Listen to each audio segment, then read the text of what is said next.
One thing I would recommend with learning the language, and I think this is true. This is definitely true for me in learning Malay, and it's probably true for a lot of missionaries too.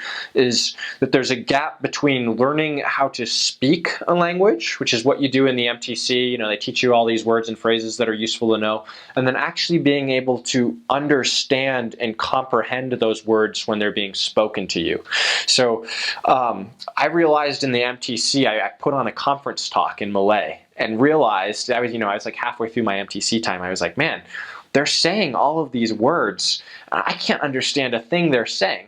And I would look at the transcript of the talk and realize, hey, I know a lot of these words. I've learned them. I've learned like at least half of these just from studying the language. But when you turn on the talk and listen to it, I can't understand a thing because they're going fast and all of the words are strung together and I can't pick out, what words they're saying, even though I know a lot of them. And so one thing that helped me a lot personally was listening to the Malay conference talks, which are, available for free on lds.org. You can download them. And then I'd either follow along with like the English version of the talk, sometimes even the Malay version of the talk when I was really new to it to try to understand what they're saying. And so that really helped my listening comprehension a lot.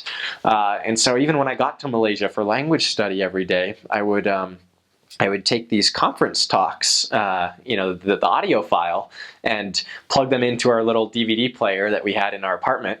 And for language study, I would listen to the conference talks. And that helped my vocabulary, my comprehension a lot, and really helped me learn the language well. And so when I came back, I wanted to interpret for general conference, so I went to try to do that. And I think part of the reason why that worked out for me was because I had spent a lot of time listening to Malay conference talks. So I would recommend that as a language tip. Listen to the conference talks a lot because it's one of the few audio materials that's approved for missionaries that can really increase your vocabulary and your comprehension. So that helped a lot. Another neat little tidbit about the language, it's kind of interesting and unique to Malaysia and maybe to Asia in general, is there's several different ways to say the word you. Like you're going to the store or you're going to do this. Malaysia traditionally had kind of a very structured, I don't want to say caste system, but there's different segments of society, and so the word you use when addressing your grandfather is different than the word for you that you use when you're talking to your friend. And so when I was in Malaysia, I was counting. I think I counted like 7 different ways to say the word you. There's like kamu, there's mu, there's engkau, kau, anda, beliau. Sometimes they just borrow the English word you because they'll say, oh, you nak pergi mana? They'll put that in there because in English, we only have one word for the word you, and we don't really think too much about using it. I use the same you when I'm talking to my grandfather, my brother, my cousin, and so sometimes they borrow that English word and use it in Malay so that they can avoid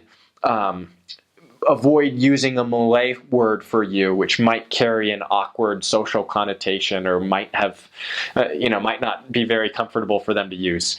So there's lots of different ways to say you. So one thing that missionaries try to learn pretty quickly when they get there is kind of the different forms of you, when it's appropriate to use each one. And so that's kind of a neat thing about the language. It's good to know in advance.